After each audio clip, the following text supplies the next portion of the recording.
Good morning guys and welcome ulit sa klase natin. Ang magiging topic natin for today's discussion is the role of statistics in managerial decision making. So, last time we have discussed all of the different types of data such as the quantitative data and then the qualitative data. Okay. So, we gathered this data para makapag-conclude tayo ng mga uh, parang opinions natin on some problems that we are currently studying upon. So, ngayon, ang pag-uusapan naman po natin is yung statistical thinking. Okay, so let's define muna what is statistical thinking. Okay, so statistical thinking involves applying rational thought and the science of statistics to critically assess data and inferences. Okay. So, meaning, when it comes to rational thinking, we think about the margins, kung tawagin nila, or yung mga minor differences of anything na pinagko-compare natin. Okay? So, when it comes to statistical thinking, we apply this rational thought or thinking na to para maihalin tulad natin or mai-differentiate natin yung mga pagkakaiba ng isang scenario sa iba pang scenario na almost the same pero maaaring ginawan natin siya ng study. Okay? Lalong-lalo na if we are currently performing inferential statistics. Okay? So, in statistical thinking, kino-combine natin itong rational thinking na to and the science of statistics to critically assess data and inferences. Bakit? Kasi kung rational thinking lang lagi, maaaring makita mo yung difference ng isang collected data, okay, doon sa kabila. Let's say, nagkaroon ka daw ng survey sa mga third year students. Ayan. Okay? So, doon sa isang block, napansin mo na medyo maaral daw sila. Okay. Doon naman sa kabilang block, napansin mo na medyo tinatamad sila. When it comes to rational thinking, makikita natin na may difference nga talaga sa kanilang dalawang block. Okay, may tamad, may masipag. Pero, hindi natin pwedeng sabihin na lahat ng third year students ay masipag or lahat ng third year students ay tamad. Okay? So, we need the science of statistics to critically assess the data. Okay? Maaaring some of the masisipag na grupo ng third year students ay may mga tamad din. Ganon din naman sa kabilang grupo. May mga majority tamad pero meron pa ring mga masisipag doon. Okay? So, doon papasok yung statistics or itong statistical thinking. Kasi itong statistical thinking na to is the ability to align one's thought with the fundamental ideas of statistics, allowing the person to make better decisions in any given situation. So, kapag sinabi mo na, okay, lahat ng third year students masipag, sigurado ka ba na lahat? Okay, kasi baka mamaya yung decision making mo na yun na sinabi mong masipag sila is dahil lang sa isang grupo. Okay? So, kailangan natin talagang alamin yung buong data. Okay? So, sa ano natin, sa purpose nitong itong statistical thinking natin, okay? May mga misconceptions kasi tayo pagdating sa field that can be very harmful to the performance of the yung population na ini-study natin. Okay? So, maaaring kasi tayo, magkaroon tayo ng mga maling pananaw. Okay? Dahil lang sa hindi tamang pag-segregate ng data, pag-collect ng data at pagpili ng data. Kasi mamaya later on, matatopic natin yung non-randomized, okay, na pagpili ng sample doon sa population natin. Pag sinabing hindi random, pili Okay, pili lang doon sa mga population at maaring magkaroon tayo ng problema sa mga ganong situation. Okay? So, this is fundamental to the thought process that variation exists in population and process data. Pag sinabing variation, pagkakaiba-iba. Okay? So, iiwasan natin ang pagkakaroon ng tinatawag na bias selection. Okay? So, when it comes to statistical thinking, walang bias selection dapat. Okay? Walang error na mangyayari. Dahil dito, kailangan mong i-assess yung data as a whole na hihimayin mo talaga. Okay? So, ang ano natin dito kasi, ang purpose din naman kasi ng statistical thinking is it allows one to avoid falling for some most common traps in analyzing data. Meaning, may mga times na binigyan ka ng set of data tapos napapansin mo na merong gustong palabasin lang yung data na yon. Okay? Maybe yung data na yon ay pinili siya para may palabas na meron nga talagang problema or meron nga talagang gustong i-project yung data na yon. Okay? Let's say, nagkaroon daw tayo ng survey. Ayan. Survey sa mga single.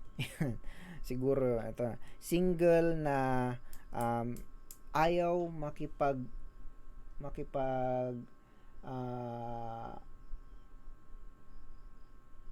makipaghalubilo pa sa or undergo pa sa isang relationship. Okay. So, pag ganun, yung pinili mo na na population is the single people who are sabihin na lang natin heartbroken. Okay. Syempre, ang lalabas doon sa data mo kapag in-interview mo sila or sinurvey mo sila kung bakit ayaw nilang pumasok sa isang relasyon, sasabihin nila masasaktan ka lang or hindi pa oras or hindi ko pa nakikita yung taong makakapukaw ng aking atensyon, mga ganon, di ba? Okay. So the data projects something na alam mo na kung saan pupunta. Okay? Okay, so may bias 'yun. Bakit? Kasi yung pinili mong mga single na tao ay yung mga tipong ayaw talaga nilang magka-relasyon or ayaw nilang pumasok sa isang relasyon. Pero kung yung study mo is study for the people kung bakit sila single, okay, maraming pwedeng iba't ibang sagot doon. Okay? Maaring iba, oo, nasaktan sila, ayaw pa nilang pumasok sa isang relasyon. Maaring yung may iba ang sagot din nila ay iba ang focus ko ngayon, hindi pa relasyon. Siguro ang focus ko ay para sa sarili ko muna at sa mga taong nakapaligid sa akin, especially my family, mga ganon. Okay? Meron din naman ang sagot niya ay wala akong interest sa pagpasok sa isang relasyon. Enough na sa akin yung friendship ko sa mga barkada ko, mga ganon. So, may variation, may pagkakaiba-iba. Okay? Walang bias dahil yung pagpili mo doon sa population mo ay hindi siya parang nagbibigay ka ng intuition agad. Okay? So, yun ang iniiwasan natin dito sa statistical thinking or iniiwasan natin gamit itong statistical thinking para ma-avoid natin yung mga ganong klaseng traps in analyzing data. Okay? So, another din naman is yung yung kapag masyadong malaki yung data, maaring majority lang ang tinitignan mo. Okay? Let's say, yung nangyayari ngayon, okay?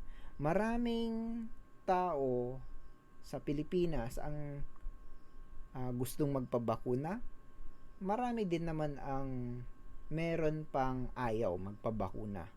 Okay? Meron din naman yung may walang pakialam. Okay? So, hindi natin pwedeng sabihin ng mga Pilipino ay ayaw magpabakuna. Hindi natin pwedeng sabihin na yung mga Pilipino ay walang pakialam pag binakunahan sila or hindi. Okay? Hindi rin naman natin pwedeng sabihin na ang mga Pilipino ay gustong magpabakuna. Bakit? Kasi we have a large amount of data at hindi natin yun masasabi ng basta-basta dahil lang sa majority daw ay may reason na ganun. Okay? May reason na gustong magpabakuna, may reason na ayaw, may reason din naman na wala rin namang effect sa kanya kung magpapabakuna man siya o hindi. Wala namang magbabago, sasabihin niya. Okay. So, hindi natin pwedeng masabihin na strongly agree ang mga Pilipino sa pagpapabakuna. Hindi rin naman natin pwedeng sabihin na strongly disagree sila sa pagpapabakuna. Okay. So, we need yung kumbaga border point doon sa mga variation nila. Okay. So, maaaring nasabi nila ayaw nilang magpabakuna dahil meron silang mga nararamdaman na existing na sakit at ayaw nilang baka matrigger pa ito. Okay? Possible yun. Nasagot ng mga ayaw magpabakuna. Okay? So, we need to segregate those answers para hindi siya maging bias later on. Okay? Hindi siya maging parang madaya. Pinili ito, sinabing ayaw magpabakuna dahil lang sa mga ganitong reason. Meron din naman legit na reason yung mga gusto magpabakuna. So yun, magiging topic of argument yung ating yung study of this topic kapag ginamitan natin ito. So alisin natin dapat yun. Okay? So sa rin naman guys, sa pagpili ng mga samples, okay? Syempre pag-aaralan mo bawat data na nare-receive mo, so you need to pick a random sample. Pag sinabing random, ibig sabihin yan ay hindi siya selected na yung may reason kung bakit sinelect siya. Hindi. Okay? Random nga. Okay, bahala na kung alin ang mapipili mo doon. So, let's say meron ka daw nilutong kanin. Ayan. Saan mo ba kinukuha yung kanin na kakainin mo? Is it nasa gitna? Nasa gilid ng kaldero? Or naantay mo yung nasa ilalim kasi medyo sunog, medyo crispy or what? Okay. Some of us, we tend to pick a part of that, sabi na nating population, population ng kanin. Okay? So, meron tayong, gusto natin yung nasa ibabaw kasi medyo matigas-tigas, hindi naman ganun na masyadong lutong-luto, unlike yung nasa gitna. Okay? So, some of us, we pick those part of the rice. And syempre, kapag ganun, yun ang pinili mo, then hindi yun random. Bakit? Kasi, pwede mong sabihin or pwedeng sabihin nung kumuha nung nasa ibabaw, tigas ng rice. Parang hindi pa luto. Ayun. So, meron ng mali agad, di ba? Maaring yung nakuha niya ay hindi luto. Kasi, syempre, nasa ibabaw yung kinuha niya eh. Okay? Meron din naman yung mga kumuha nung nasa gilid. Sasabihin nila, masyadong madami atang tubig. Basa eh. Yun pala, yung kinuha nilang part ng population ng rice ay yung nagpapawis or yung tawag nila doon. Basta nagiging basa dahil doon sa edge ng kaldero. Diba? Okay. Meron yun. Sabihin nila, basa naman tong rice, mga ganon. So, mali na naman. yung magiging conclusion doon sa sample na nakuha ni person number 2. Ngayon, si person number 3, sasabihin na naman niya, sakto lang naman yung rice. Oo, hindi naman masyadong luto, hindi naman masyadong hilaw. Okay? Dahil ang nakuha nung taong yon ay yung nasa gitna. Let's say yung yung perfectly cooked na part ng population ng rice. Okay? And then si person number 4, sasabihin niya, sunog.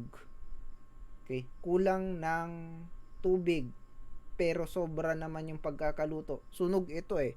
Syempre, ang nakuha niya kasi na sample noong population ay yung nandun sa ilalim. Yung, kung tawagin nila, yung garol. Yeah. Okay. So, hindi natin pwedeng gamitin yung ganong klaseng statistical thinking kapag hindi tayo gumamit ng random sample. Kasi kapag ganun, paano malalaman nung nagluto daw nung rice kung ano ba talagang totoo? Sabi nila, maata or hindi paluto. Okay? Yun yung sabi ni person number 1, which is kinuha niya yung nasa ibabaw. Okay? Si person number 2, sabi naman niya, basa yung rice. Hindi masyadong, or sobra yung tubig. Kasi ang kinuha niya nasa gilid. Person number 3, sabi niya, sakto lang. Okay? Person number 4, sabi niya, sunog. So, kapag hindi randomize yung pagkuha, hindi tama ang magiging conclusion nung study, di ba? So, kunwari kayo yung nagluto ng rice, ano ba talaga?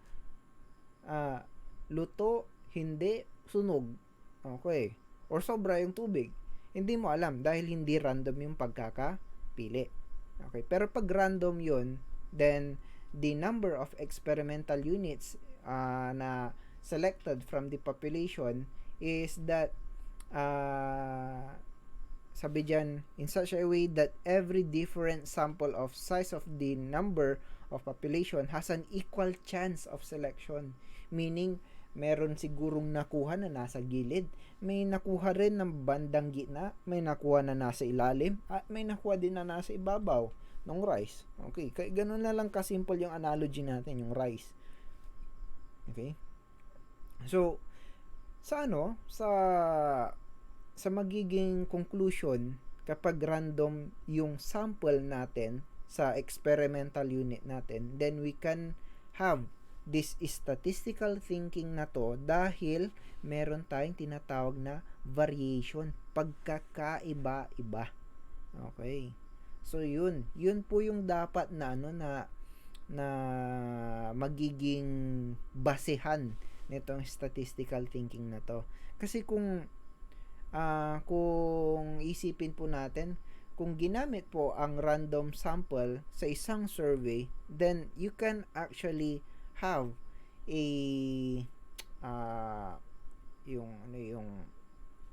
yung proper evidence dun sa statistical thinking mo. Okay? Nag-survey kami ng 100 na tao. Okay? Yung 100 na tao na yun, maaring bata, maaring matanda, maaring nasa saktong edad lang, maaring babae or lalaki, random eh. Okay?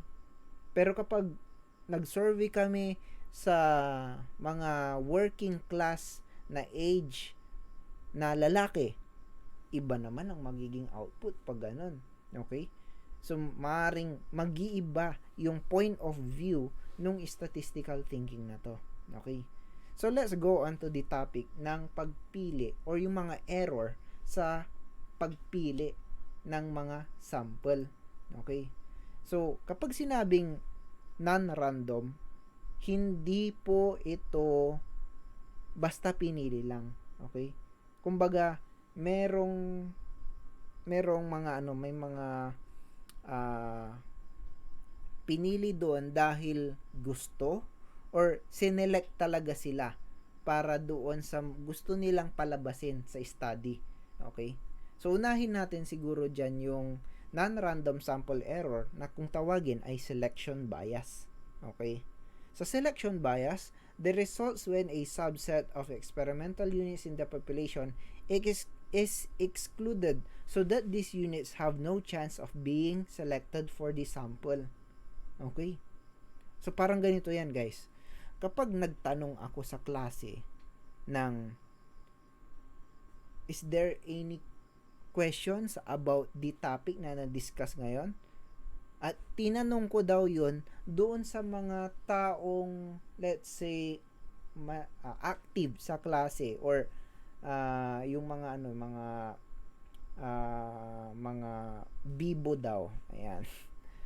Okay? Siyempre, sasabihin nila, wala naman sir, naintindihan ko naman. Paano na lang yung mga, sabi nating slow learners? Okay? Kapag hindi ko tinanong yun, doon sa mga medyo slow learners daw, or yung mga nadidistract daw, syempre, I'll go to the next topic without consulting those people na hindi nila naintindihan, then I'll assume na lang na naintindihan nila yon. Error yun. Kasi may bias dun eh, may daya, di ba? Ang tinanong ko lang kasi yung talagang hindi nagkakaproblema doon sa topic. How about yung mga medyo nagkakaproblema? Let's say meron din silang internet connectivity problem. May part na hindi nila narinig or hindi nila naintindihan dahil nagiging choppy-choppy daw yung sounds. Okay? So, kapag sila, hindi ko daw sila tinanong kung may question pa ba, before we go on to the next topic, then may bias doon. Kasi yung magiging conclusion ko ay lahat naintindihan naman, wala naman nagtanong. Okay? Kasi ang tinanong ko yung mga nakaintindi talaga eh. How about lahat? Okay? Hindi ko pwedeng sabihin lahat ay naintindihan nila, di ba? Okay, so bias 'yun. Daya 'yun. Kasi selected lang yung pinagtanungan ko. Okay? Ganun din naman po kung sakali man na na nagkaroon tayo ng survey. Okay? Let's say we perform a survey regarding the job satisfaction, okay, of the workers in today's situation, yung medyo may problema tayo, pandemic. Ayan. Okay. So, satisfied ba sa trabaho yung mga worker natin ngayong pandemic that they are currently performing work from home, mga ganon. Syempre, kapag ang tinanong mo lang or pinag-surveyhan mo lang nun ay yung mga sanay na sa work from home, or hindi naman ganun kaapektado yung kanilang mga resources kapag nag-work from home or hindi, syempre, sasabihin nila, okay lang, sakto lang, mga ganun. Okay? So, yung magiging conclusion mo, satisfied sila sa trabaho nila ngayong pandemya, kahit work from home. Pero kung lahat random daw pinili mo na pag-surveyhan, okay, meron yung mga sanay na sa work from home, meron din yung sanay sa sa manual labor, or yung mga tipong physical labor yung ginagawa nila, or meron din naman yung talagang right in front of you yung sanay nila na trabaho. Okay? Sasabihin ng mga iba doon, hindi ako sanay, or parang mas gusto ko na lang yung dati kasi mas napapagastos ako this work from home, instead of me going to the office, tapos gagawin ko na lang lahat ng trabaho ko doon, tapos kapag natapos ang working hours, I'll go home, and then syempre pahinga. Okay? Pero pag work from home kasi, kuryente ko na nga, internet ko pa, tapos hindi ko pa masasabing tapos na ang aking trabaho kasi nasa bahay ako nandun lang ang trabaho. Okay? So, pag wala yung mga ganong klaseng statements, meaning baka may gusto ka lang palabasin na conclusion dahil selected lang yung sample na pinili mo to represent the population. Sabi nga natin, ang sample must represent the whole population.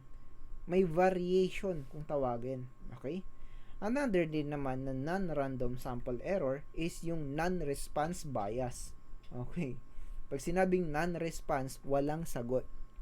Okay. Nangyayari ito kapag yung researchers natin conducting a survey or study are unable to obtain data on all experimental units selected for this sample. Meaning, meron pong times na hindi nila makuha yung data na i-analyze nila dahil walang sagot. Oo. Lalong-lalo na yung yung mga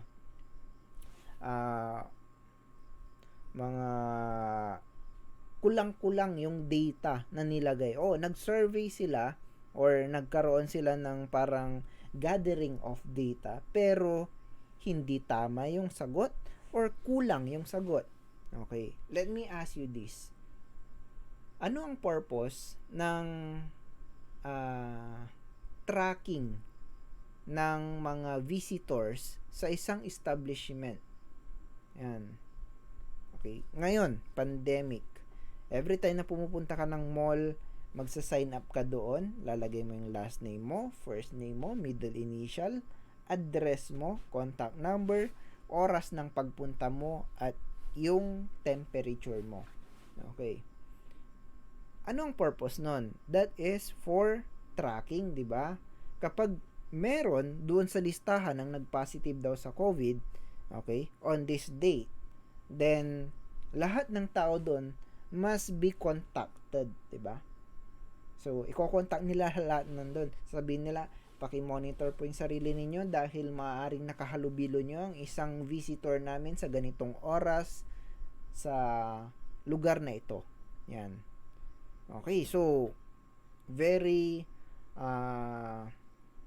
useful yung data na nag-gather nila, 'di ba? Nagamit nila sa purpose na tracking. Okay? Kasi nila yun eh. Pero kung titignan po natin ngayon, guys, ito yung laging lumalabas na error eh. Non-response. Bakit? Meron nga yung time, tinitignan ko yung names doon. Hindi naman totoong pangalan yung nandun eh. Meron nga yung pangalan nila. Hindi ko alam, ginawa-gawa lang yata pangalan ng anime character. Yun ding address, hindi rin naman nila talaga address. Okay? Yung tipong tamad lang silang magsulat nung, let's say, ang kanilang address ay ano ba yung pinaka mahabang pangalan. Okay? Let's see,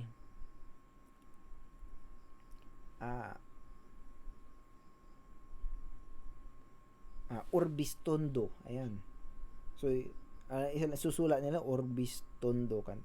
Pero merong nagsulat daw doon DC, Dagupan City kanto.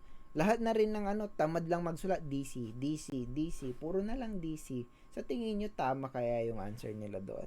Okay? Meron din yung hindi nga sila naglalagay. Pangalan lang tapos yung temperature. Nasaan na yung purpose nung pag-gather ng data na yon? So, kapag nag-conduct ka ng survey na kulang-kulang yung data na na-obtain mo, then, you'll have an error later on. Nasasabihin mo, okay, yung mga bisita sa establishment na to, na mostly sa kanila ay walang tirahan. Okay? Hindi mo pwedeng sabihin yun. Okay? Or sa survey din naman, mostly sa kanila walang pake. Okay? Alisin mo dapat yun. That is a bias. Non-response bias yun eh. Hindi mo naman pwedeng sabihin na hindi sinagutan dahil ayaw sagutan. Maaaring hindi lang nasagutan talaga. Okay? Okay. And then, syempre, meron din naman po yung measurement of error. Kasama rin po ito ng mga nandito sa non-response bias. Kasi ang measurement error refers to inaccuracies in the values of the data recorded.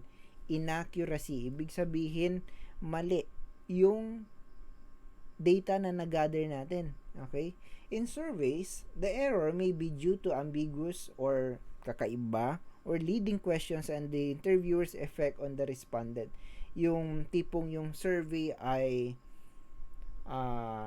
it leads the question na nandun sa survey, it leads to a conclusion na tipong kung sino man sumagot doon, talagang mapapapayag mo eh. Okay? May daya doon, 'di ba?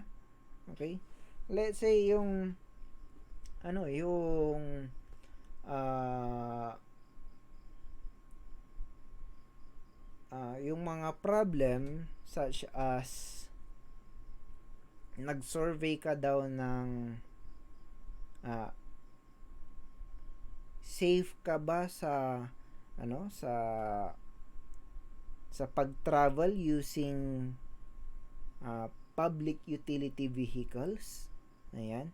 Tapos yung mga questions doon, uh, does the driver of the PUV or public utility vehicle regularly sanitize the facilities, the equipments being used in the vehicle, such as yung mga handles, yung upuan, yung barrier na plastic, sinasanitize ba yan? Yun bang apakan sa sa entrance ng jeep ay basa ba yung yung basahan doon? At ang nakalagay doon na basahan ay para masanitize yung sapatos or tsinelas. Okay? Kapag ang questions doon ay nagli-lead sa tipong ang isasagot mo ay puro hindi, no, no, no, hindi ako safe, hindi inaayos yung hindi tama yung sanitation, okay, hindi rin malinis yung sasakyan, mga ganun, okay, that is a survey that leads to a measurement error. Kasi daya na agad yun, bias na agad yun, kasi meron ka ng gustong palabasin eh. Doon pa lang sa question nung interviewer, may gusto na siyang palabasin na tipong lahat ng sasagot nito, ang magiging data na magagather ng interviewer ay tipong lahat ng respondent hindi sila safe doon sa sa pag-travel ng PUV, okay? But if the questions are properly constructed, okay? At yung data na magagather ay hindi parang scripted ang magiging dating, then we can avoid this type of error, yung measurement error, okay? So, kapag kayo ay magsusurvey din later on, okay, maaaring gamitin nyo itong measurement error na to, but this is not the right way para makagather ng true and valid data. Okay?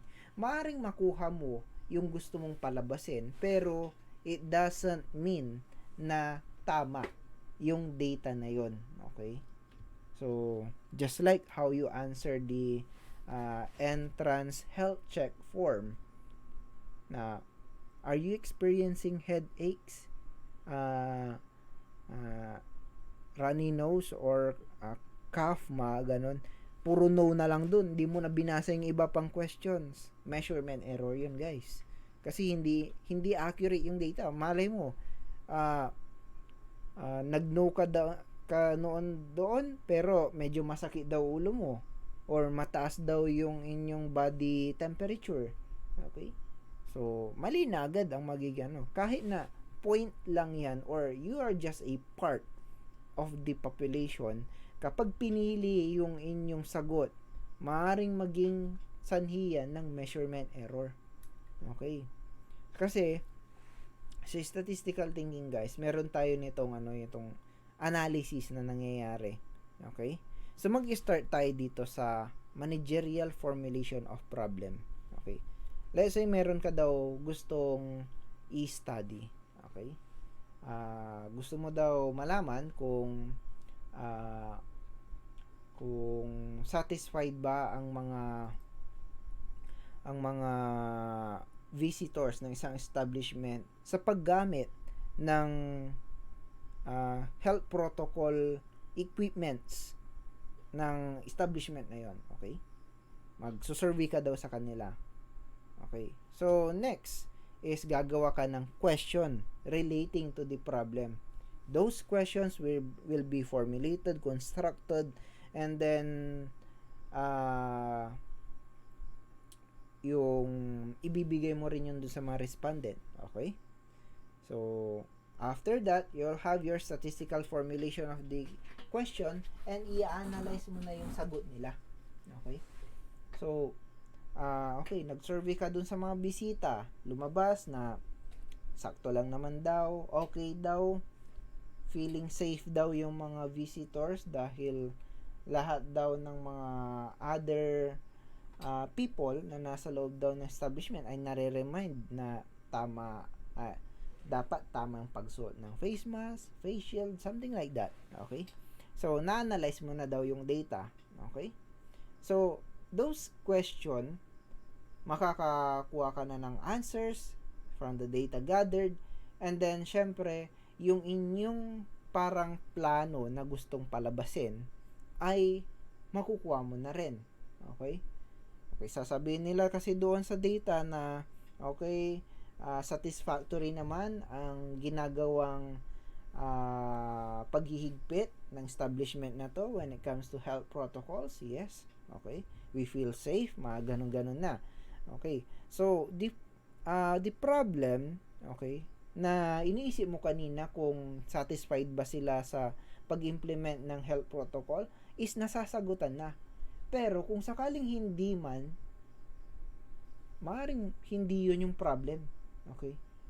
Maaaring may deeper question behind kung bakit yun ang nasabi ng mga respondents mo.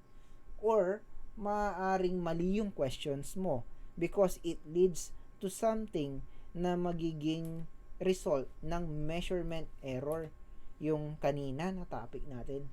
Okay? So, kung either sa mga yan ang lumabas, then you can formulate a new problem or a new question to the same problem. Pero kung tapos na lahat, nakita mo na, based on statistical analysis, we conducted a survey from 1,000 people from this date unto this date, lumabas na they are or they strongly agree that the implementation of health protocol in this establishment is effective. Pag ganun, you have the solution to the problem na iniisip mo pa lang dun sa statistical analysis. Okay? So, there are a lot of problems na pwede mong gawan ng statistical analysis. Okay? Una na lang, siguro i-relate natin sa pang-araw-araw na buhay. Satisfied ba ang mga Pilipino sa pamamalakad ng kanilang mga LGU officers or local government unit officers doon sa yung kapitan nila, yung mga nila doon, mga ibang LGU nila doon, are they performing public service, something like that? Okay, pwedeng ganun ang magiging statistical study mo. Pwede rin naman sigurong i-relate natin sa sa mga students. Ayan. Okay? Statistical analysis, pag-aralan daw natin kung gusto na ba nilang bumalik sa face-to-face or not yet. And what are the reasons? Okay? Okay, so doon pa lang makikita natin na may mga times na nag-survey ka nun, maaaring may question na nakaligtaan mo, kaya kailangan mo idagdag and then reformulate the problem, okay, or create new question to the same problem na gusto mong pag-aralan until such time na makuha mo kung ano ba talaga ang sagot ng madlang people. Ayan, doon sa study mo na kung gusto na ba nilang bumalik sa face-to-face. Okay, kung kayang tatanungin, gusto niyo na ba or hindi pa? Okay, kung akong tatanungin, part of me, yes, gusto ko nang bumalik sa face-to-face, but syempre for safety purposes at hindi pa naman talaga totally wala ang COVID sa ating bansa, then better safe than sorry, sabi nga nila. Ayan. Okay, marami ang pwedeng maging problem na pwede mong paggamitan nitong statistical analysis na to. Okay, so we have a lot of tools that can help us in statistics, okay? Pagdating sa software, we have the SPSS, Minitab, and Excel, of course. Very popular dyan ang Excel, okay? Yung SPSS, medyo kailangan natin ng training later on, pero let's see na lang kung kaya ba, kasi I'm sure some of you are not using personal computers or laptops. They are just using mobile phones or tablets para makapag access dito sa ating klase. So we can actually install this SPSS sa mga device na yan, okay? So that is another pag-iisipan pa natin kung gagamitin natin yan. The same goes to Minitab. Okay. Sa Excel naman natin, guys, ang question lang dyan is kung kaya ba ng inyong device yung paggamit ng Excel. And some of the kasi Excel na mobile version, wala yung mga ibang features. Okay. But later pa naman natin ma-experience yan. Tignan na lang natin kung ano man ang ating gagamitin later on. And then, syempre,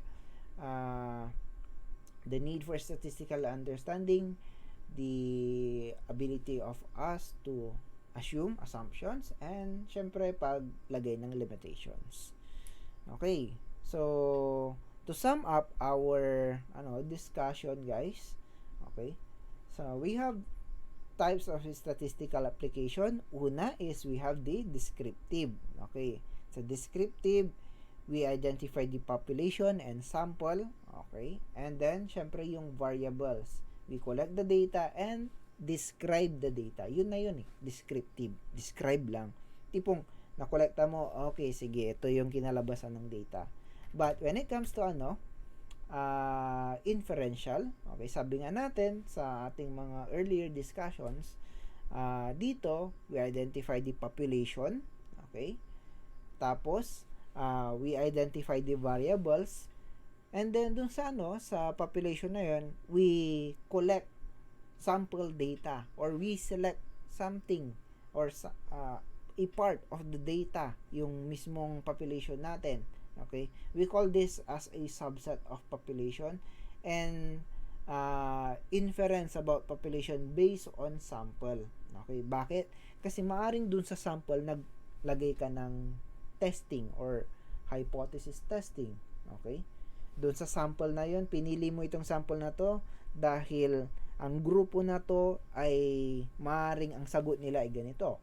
Okay, sa grupo naman na ito, ang sagot nila ay iba rin doon sa naunang grupo. Okay? So, inferential means you are not actually describing the whole data itself. Okay? A portion or the output of the selected sample data. Okay? Ang parang dinidiscuss mo dito. Okay? And then, syempre, after naman pong mapili or i-project yung mga inference na yon, we have to describe or we have to present the measure of reliability for inference. Okay? Is this data reliable? Bakit? Okay? Nasa ng ebidensya? Okay? Yun po. Yun ang kailangan sa inferential. Okay?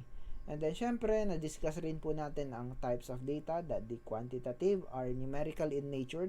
This can be measured in terms of numeric form, and then the qualitative, which is pwede lang natin siyang i-categorize dahil hindi po siya in numeric form. Okay, some of the questions or data that we gather that we classify as qualitative are the opinions or the group of parang group of answers, okay, na pinili ng respondent mo. Okay, such as I strongly agree. Okay, mga ganon. Pero walang numerical form na I'll rate this as 8 out of 10, mga ganon. Pag ganon kasi quantitative na yon eh. Okay. And then syempre, in data collection models, we have observational, published source, and survey, as well as the design experiment. These are the ways on how we can collect data for further analysis. Okay. So, nabanggit rin po natin on our discussion today that we have problems with non-random samples such as the selection bias, non-response bias, and then the measurement error, which is na topic lang natin for today. Okay. So, that ends the discussion for today, guys. I hope you learned something in our topic. And again, thank you for listening to our lesson. Bye, guys.